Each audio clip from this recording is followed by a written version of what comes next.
मुख्यमंत्री असताना तीर्थ दर्शन असेल, शिवभोजन थाळी, आनंदाचा शिधा, लाडका भाऊ अशा अनेक योजना बंद करायचा निर्णय सरकारने घेतलेला आहे. पण तेही त्या सरकारचे एक भाग आहेत ना.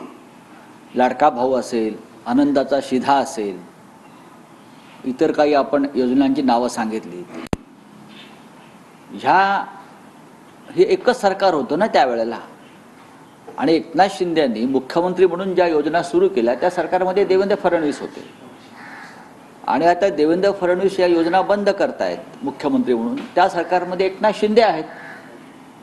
या विषयावरती खरं म्हणजे एकनाथ शिंदे यांनी आवाज उठवायला पाहिजे.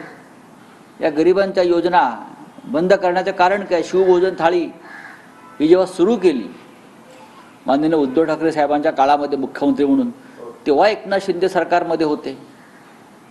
आणि त्या योजनेचं अनेक ठिकाणी उद्घाटन स्वतः शिंदेंनी केलेलं आहे. तर ह्याच्यावरती सरकारमधल्या लोकांनी देवेंद्र फडणवीस मुख्यमंत्र्यांना प्रश्न विचारले पाहिजेत, जायला पाहिजे.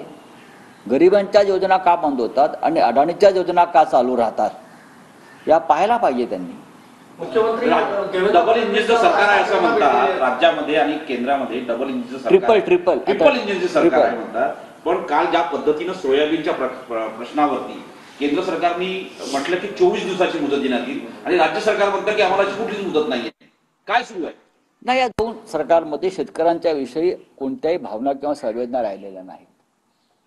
काल सुद्धा मी बजेटवर बोलताना आम्हाला असं वाटलं, मी त्यांना सांगितलं की तुम्ही MSP वरती काहीतरी योजना आणा, मिनिमम सपोर्ट प्राइस. तुम्ही त्याच्यावर कोणती योजना आखली नाही. शेतकऱ्यांचं इन्कम डबल करावं अशी तुमची भूमिका होती.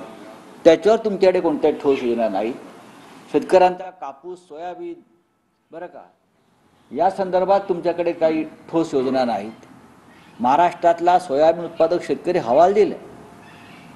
पण या राज्याचं सरकार जे आहे फडणवीसांचं, त्यांना शेतकऱ्यांविषयी कोणतीही आस्था राहिलेली नाही.